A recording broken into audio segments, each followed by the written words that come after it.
పత్రికా విలేకరులు అదేవిధంగా ఎలక్ట్రానిక్ మీడియా మిత్రులందరికీ నా హృదయపూర్వక స్వాగతం. నేడు గుంటూరు పార్లమెంటరీ పార్టీ అభ్యర్థి శ్రీ రోసయ్య గారి నివాసంలో మనం సమావేశం ఏర్పాటు చేసుకున్నాం. ఇది ఏ క్రమంలో ఏర్పాటు చేసుకున్న సమావేశం అంటే అభ్యర్థులను నిర్ణయించుకుని ఎన్నికల రణరంగంలోకి దూకడానికి.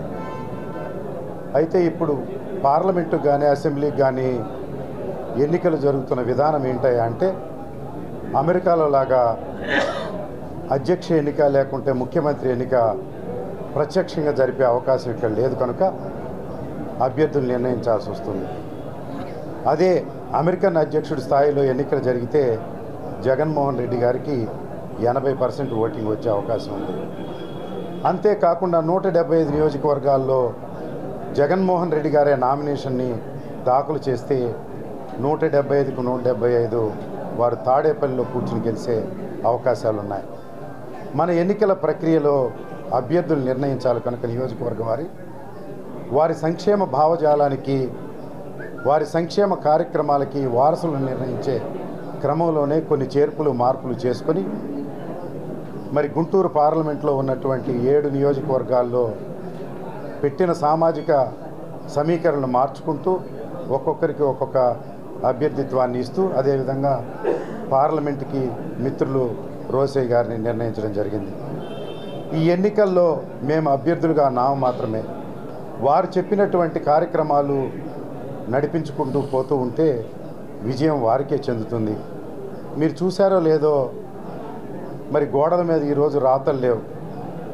ఏమని లేవయ్యా అంటే అరిచేతిని అడ్డుపెట్టి సూర్యకాంతిని ఆపలేరు, మార్క్సిజం లెనినిజం మావో ఆలోచన విధానం అని.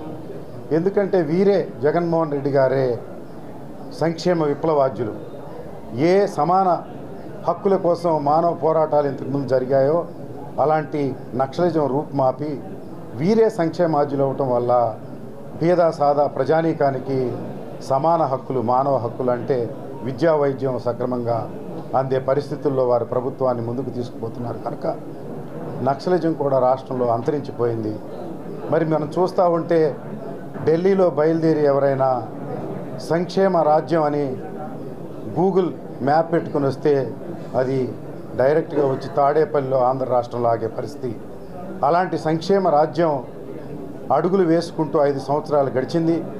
ఈ ప్రభుత్వంలో ముఖ్యమంత్రిగా ఉండే అవకాశం అవసరం వారికి జగన్మోహన్ రెడ్డి గారికి ఆలోచన ఉందో లేదో తెలియదు కానీ బీద ప్రజానికానికి మాత్రం మరొక 20 సంవత్సరాలు వారు ముఖ్యమంత్రిగా లేకపోతే ఈ సంక్షేమ అడుగులు పూర్తిగా పడవని, ఇప్పుడు ఉన్నటువంటి బిడ్డలు పాఠశాలలో ఉన్నటువంటి బిడ్డలు పెరిగి డిగ్రీ చదివే వరకు కూడా వారు ముఖ్యమంత్రిగా ఉండాలని, ఈ సంక్షేమం ఇలాగే కంటిన్యూ కావాలంటే తిరిగి జగన్మోహన్ రెడ్డి గారు మరో 5 సంవత్సరాలు కాదు, మరో 10 సంవత్సరాలు కాదు, మరో 20 సంవత్సరాలు వారే ముఖ్యమంత్రిగా అవసరం ఉండాలని కనుక వారిని తిరిగి ఈ ప్రభుత్వాన్ని పునఃప్రతిష్ఠ చేసే వరకు 7 మంది అసెంబ్లీ అభ్యర్థులు 8వది పార్లమెంట్ అభ్యర్థి తీవ్రంగా కృషి చేస్తామని, దీనికి ఈ రోజున ప్రోగ్రాం చాకౌట్ చేయడం కోసం కిలార్ రోసయ్య గారి నాయకత్వంలో ఇక్కడ మేము మీటింగ్ ఏర్పాటు చేసుకున్నాం.